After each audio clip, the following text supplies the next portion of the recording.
Corner crew. Welcome to another episode of the Hip Hop Happy Hour podcast. I am your host, as always, Brad Baily. I want to give a shout out to y'all, man. Thank you for your support. Thank you for tuning in. Thank you for fucking with us on the Culture Corner Facebook page, Instagram, Twitch, everywhere. And yes, we are 2 weeks away. 2 weeks away from the hottest show of the summer, the Foundation, celebrating 50 years of hip hop. It's going to be in Southbridge, Massachusetts at Starlight.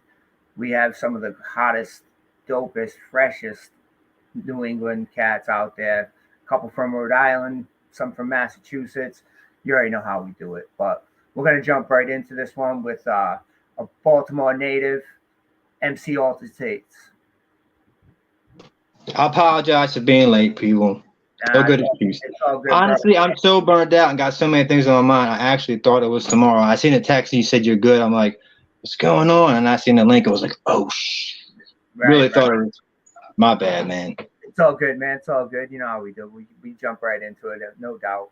But MC Altered States, you're from Baltimore, Maryland. That's a tough place to be from. We've all watched The Wire, you know. It's kind of like our look into Baltimore, and we know that that's kind of like real life. Tell us what it was like coming up in that world and trying to be an MC. It was pretty dope in the early days until all the perks and oxys pretty much destroyed the neighborhoods. But up until then, it had a good little scene. We had a couple little groups. I was wrong with a group called 80 Milligrams. They put out a couple albums. They got a new one they're sitting on they don't want to put out. They dropped a couple out. You can find them on YouTube. 80 Milligrams, Strict 9 Records, I believe it's listed as.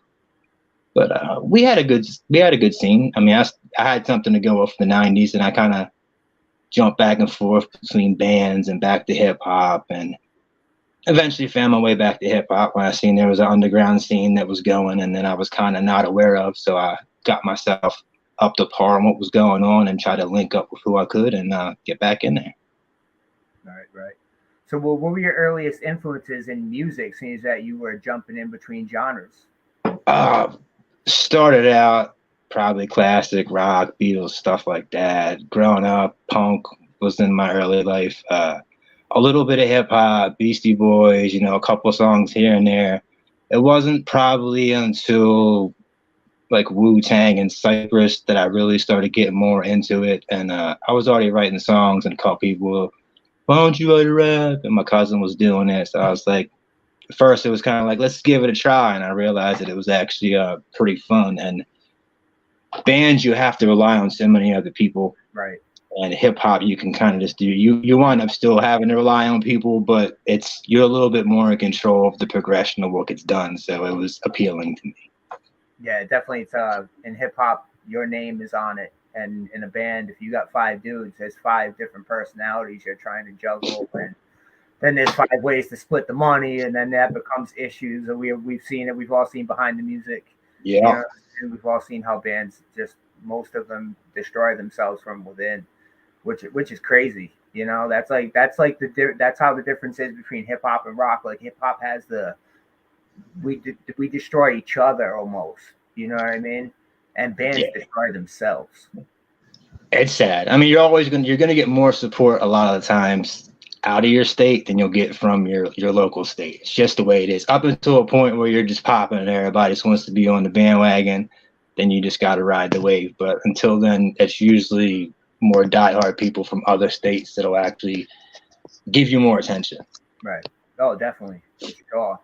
We say it all the time, you know, it's good to have a strong home base, but you got to reach out, especially with the internet. You have the world at your fingertips. You really do. You can reach from here to Australia.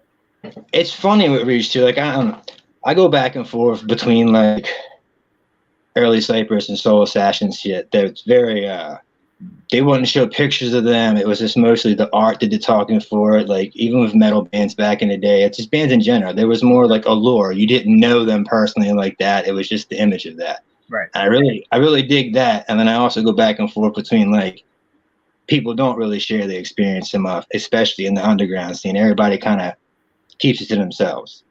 And I wish more people talked about the actual experience. Like it really is a whole language of how to move in the scene. There's all kinds of like just trying to figure out like when I first came into the scene, it sounds foolish, but I thought like if somebody really fucked with you, they ain't gonna charge you for a verse. They should just give it to you. Right. And in a sense that it kind of makes sense, but then after you do it for a while, you're just like, now I want everybody to get paid for their work. Even when people offer me to do a verse shit for free, I'll be like, that's cool, I appreciate that, but I'm still gonna hit you with, you know, it ain't a lot of money. Well, a couple $100 is better than nothing just for appreciation, you know what I mean? Right. But it's dumb things like that. Like people don't realize little things like that when they come in. It's kind of like a thing you have to learn yourself and bump your head. And with that experience, the business mind shapes itself too. You know, you're not jumping in thinking of the business. You're jumping Exactly. in with heart and passion, and this is what you want to do. And then, but you do have to learn over time that it is a business. It really Oh, is. 100%.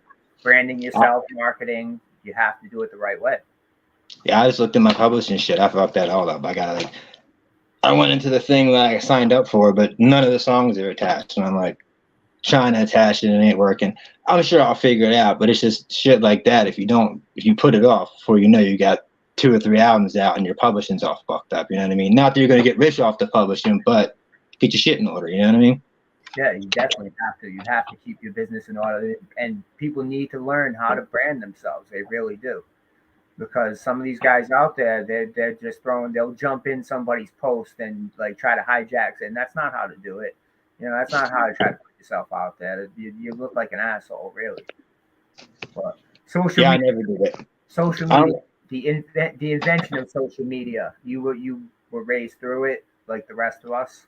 How do you feel it affected the music business?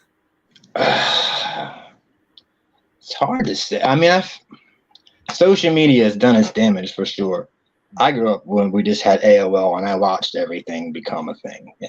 But originally I think like MySpace was great for music. A lot of local bands and all over the United States got fans from MySpace. And I think it has its benefits, but it can go either. I'm sorry, what exactly was the question? What How do you aspect of feel, social media? yeah, how do you feel the effect of social Oh, media okay. on music? I think it's overall positive in the whole aspect, but in like the TikTok, like 15 seconds of music going viral is kind of diminishing the scene. But what can you do? Right, yeah. TikTok's not going away.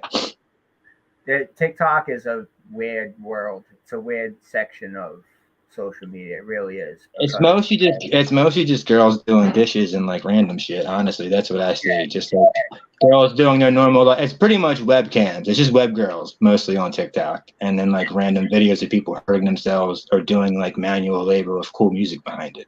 right, right. Which makes I mean, it power to them if they're making money off it. But it's like holy shit that there is no talent involved in making it anymore. Whatever making it means to you, but there's no talent whatsoever. Even people that like your shit are probably not going to listen to the whole song. That's just the world we're living in. People are trained to have like 15-second Mm, attention spans, exactly. myself included. When I was a kid, I would listen to a whole album. I might skip a song or two, but I just let that shit play. I wouldn't have a problem with it. I would enjoy the experience. Now I find myself thinking of the song I'm going to play next before the song I'm listening to is even done, and I'll probably change it before it's done. Right. And that's terrible, but that's what we get with the constant stimulation from the phone, and we have so many options now. You have every song you'd ever want to hear at your fingertips. And Mm. you got to think, as underground artists, we're making music and we're competing with the fact that people could play any song in the fucking universe and they got to choose your song. Yeah, that's a tough one. Yeah, man. I mean, it's so much easier to make music now and get it out there, but it's also like a million voices screaming in a dark hallway at once. So Mm. You're absolutely right. Yeah, we talk about that a lot. Is the oversaturation? Like every Friday, how many albums are going to drop tomorrow? Do we even know? Probably not. We probably don't even have a number because there's going to be people that are just dropping shit without promoting it. I'm So picky. I'm picky. I'm hard on hip hop. A lot of the shit that comes out that even most people fuck with, I'm just like, it's all right, but like, it's so easy to make decent hip hop. hmm, It's got to be something more in hip hop. And then some of my songs I could have put out harder, but like the album I'll stand behind. Some of my singles, like it's just wordplay and it's not exactly like a hip hop bang. But I feel like a lot of people are just talking over shit. It's just talking over some beats, and it's not nothing that really like stimulates you or gets you moving or like thought provokes. It's just like you're just saying rhyming words. Yeah, there's just words over nothing. You're right. Exactly. Words that mean nothing, and that's what my argument with Eminem has become. Is I like the old shit, and I mean even now I don't really like the old shit like I used to, but I appreciated it. But once he changed his style up and started doing all the triples and shit, it's acrobatics. It's just it's word acrobatics. That rhyme, he's saying absolutely nothing. All the soul is gone out of it. There's no movement to it. There's no soul anymore. It's just da da da da da da da da da da da. Doesn't even have any good rhythm to it. It just sounds robotic. So, on that note, what do you think of drumless beats? Because that's always a controversy in the hip hop. I've gone back and forth.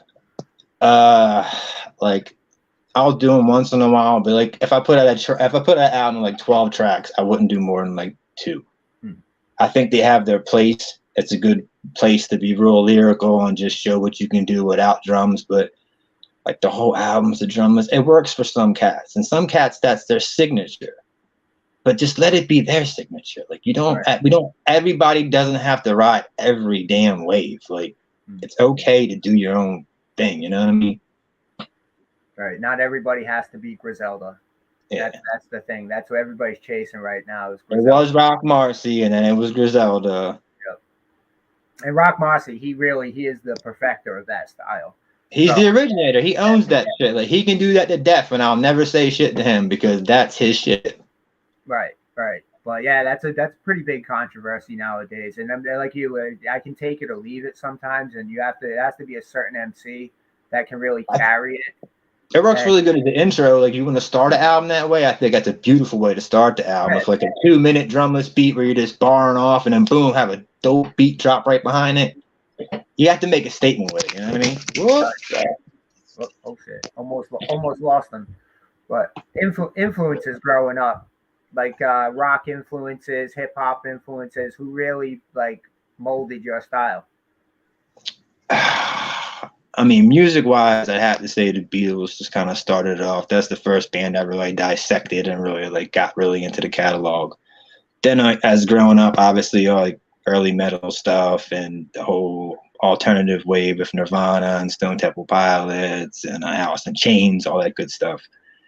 And probably right at the end of that era is probably where I started kind of writing raps myself. And then, rap-wise, probably Wu-Tang would be right up there. Cypress Hill would probably be behind that.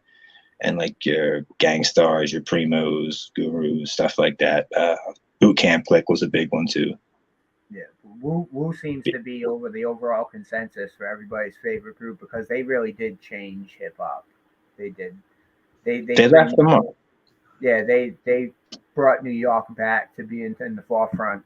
You know what I mean? They really, really did. And Boot Camp, you say Boot Camp, they're right beside them. I think that's 1A and 1B right there because Boot Camp, if we could do a versus today with everybody still alive, that'd be a tough one to call. They can all bar off. And the old production on the Boot Camp albums, you can't get wrong with that shit. Yeah, for sure. But we're going to jump into a little segment that we like to do here. It's called What's Your Issue? What's your issue could be your pet peeve, that just something that bothers you, or what your issue could be the big issue on your world right now. So, MC Alton States, what's your issue, bro?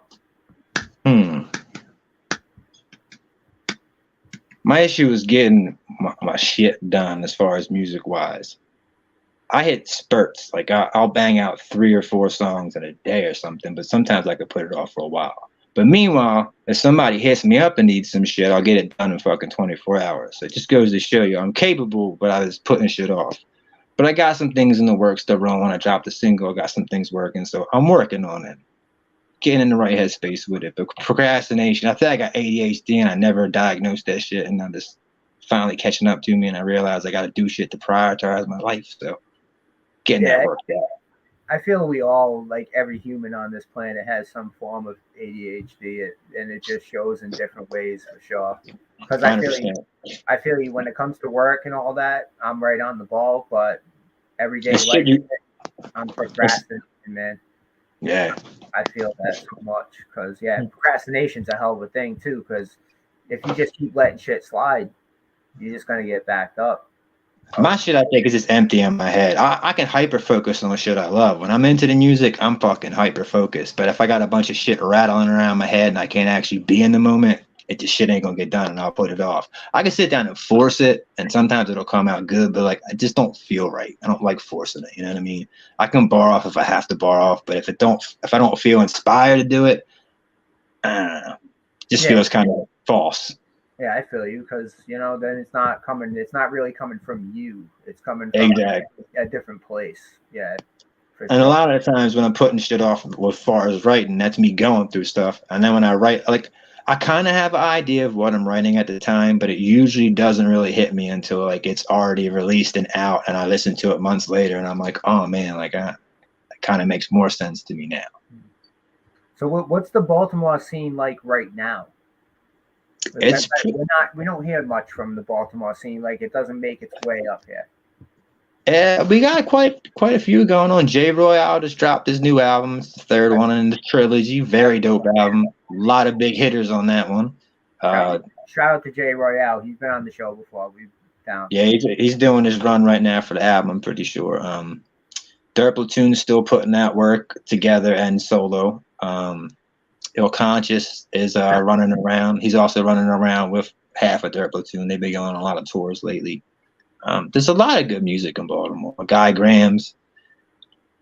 Baltimore, it's my issue is like I probably like hurt myself by this, but I'm so avoidant to try to ride coattails that I just kind of support and fall back. I don't really expect much from it. So it's like I probably could reach out more myself to these cats. I fuck with Jay. Me and Jay kind of like text and go back and forth and we salute each other and shit. But as far as like working together like that, I kind of sit back and wait for the right time. You know what I mean?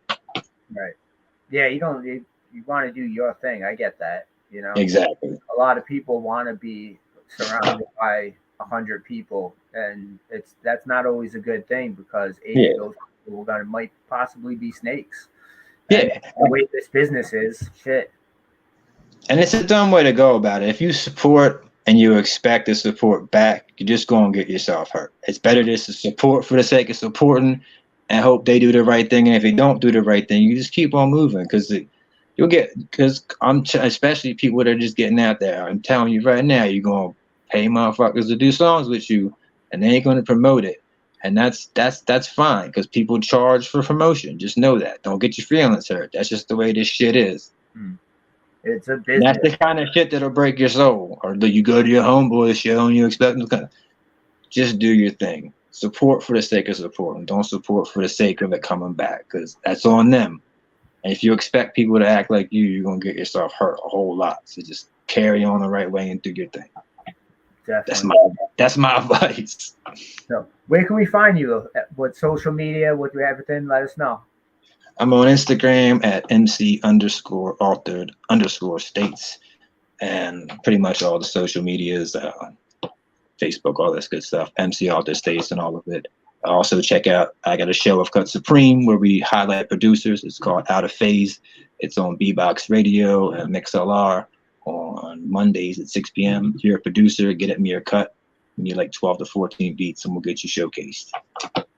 Where can they send that to? They can send it to my email or Cut's email. They can just hit me up on any of the Instagrams or Facebooks and I'll get them the info. So what do you got coming up? Working on the new... Sorry, get finished. I said any new releases, any shows, anything coming up? Not really shows. I want to do shows, but I'm too old to be doing shows and nobody are trying to pay these fools for 15 minutes. So I'm just rocking and building the catalog until I can actually get out there. I want to play shows desperately, but if it ain't a thing, I ain't worried about. I'm more worried about putting out dope music and being ready. I always practice my shit. If I got an opportunity right now, I go rock it. But you know what I mean? If it ain't worth it, it ain't worth it. Right. But music-wise, I just dropped a new single, Concealed Weapons. It's kind of just barring off. It's a pretty dope song. Hilltop Productions produced it. Cut Supreme on the scratches. Pretty much, I'm going to do the same thing I did for my last release. Probably just drop a single like every month or two. And once I got like 4 or 5 out, I'll try to drop the next like take a month off and then drop the rest of the release. I'm trying to do like 9 to 12 songs. So I'll do single, and then dump the rest off. That's a good strategy instead of just trying to dump it all at once and let it get lost. It's weird, man. I've seen like sometimes when I release a song as a single, it does one thing, and then I drop it on the album, and all of a sudden it gets more streams from the album version. It's like some people digest singles, some people digest albums. Like it seemed to work out well for me. That's the way I recommend anybody doing it. Drop like half, almost maybe a little under half the album as singles, and then dump off the rest. Because you kind of you get the other singles revisited once again, and then the people that were paying attention to the singles get the other half. Atmosphere did something like that recently. They were releasing like one single a month or something like that. And they eventually finished up the album, and it did pretty well. You know, it really does. That's the world we live in. You gotta think outside that box, man, because everybody's doing the same shit. So, and like I said, even like Friday releases, I think that's so passe now. Like people should just release when they want to. Don't release on a Friday because that's the industry standard or whatever, you know, like think outside the box. Especially if you ain't nobody that's like, why would I want to drop the same day as West Side Gun? Like ain't nobody listening to my shit if West Side and 10 other people that are big names got shit out. You'd be better off just dropping another day and hitting your fans up about it. And your fans would be more likely to listen to that shit. Because honestly, your fans are West Side Gun fans too, bro. Exactly. You know what I mean? Your so you can't be mad at them for listening to the West Side shit first, though. For sure, exactly. Like they're gonna put that shit on the back burner. And I do it too. You know, if somebody drops something and then something else is coming, I'm gonna listen to that something else first. You know, and I might forget or I might not have time that day. And then you put it off and then you're like a month later, you're like, oh shit, that's right, they dropped this album. You know, even if you were super invested in hip hop was your main 100% full focus all the time, it would be impossible to digest all the shit that drops constantly. Look, there's plenty of people that are putting out a lot of work that's amazing. But fuck, like people are just dropping so much. Like I wish people would just like slow down. Like part of it's because I'm slow with it, but I feel like it was better when you got like 3 albums from somebody in a year. That was like impressive. Now people are dropping albums every month, every 2 months, sometimes multiple albums a month. I mean, if it's all quality, and some people are dropping all quality, but I feel like still, if you just took your time and just put that out as I don't know. I just feel like time always makes things a little bit better. It's the multiple producer thing that really kicks in, I think, though, because these guys are just getting so many beats, so they can just blah, blah, blah, blah, just bang bars out, you know, so they can just keep the shit coming. Right. It's just as easy to become a producer nowadays as it is a rapper. So I tried that shit. It's so easy if you got the right tools. That's all you need is the right tools, and you can do it. And if you have a good ear, and you don't even need a really good ear, you just need a decent ear. And if you can put the time changes together, you're all set. But yeah, it's wild. We talk about it a lot about how it's an oversaturated market and something's going to happen. Something needs to stop or slow down for us to actually appreciate things. Like when we were younger, you got one album a year if you're lucky from certain artists. Mm-hmm. You look forward to that next one. You really, and then Wu-Tang, it took them 4 years. And so how was crazy did everyone go when Wu-Tang Forever dropped? Because we waited so long for that album. You know Dude, that summer, that's all that got played. That entire summer was Wu-Tang. Right. That's still my favorite shit. I like a lot of. Well, I don't know. The first GZA and Wu-Tang Forever are kind of close. I don't know which one I'd say is better, but Wu-Tang Forever definitely hit at a perfect time in my life. So. Yeah, I was 17 when that album dropped. I remember those days. Those were the good old days. But all right, bro, we're coming to the end of our little interview here. I appreciate you coming on. Oh, no problem, man. Once again, sorry I was late. No worries, man. No worries. But again, shameless self-promotion. Plug everything. Plug what you got right now. New single out, Concealed Weapons. It is on Bandcamp right now to be streaming, I believe, like August 11th. You can catch it on like all the socials too. There's videos up there to check it out. And check out The Out of Phase every Monday, B-Box Radio, XLR. If you're a producer, get at me. We'll get you on the show. Oh yeah, hit his email up. Get your shit out there. All right, everyone. Thank you for tuning in again. I'm your host, Brad Baily. For MC Altered States, this has been the Hip Hop Happy Hour. Peace. Salute.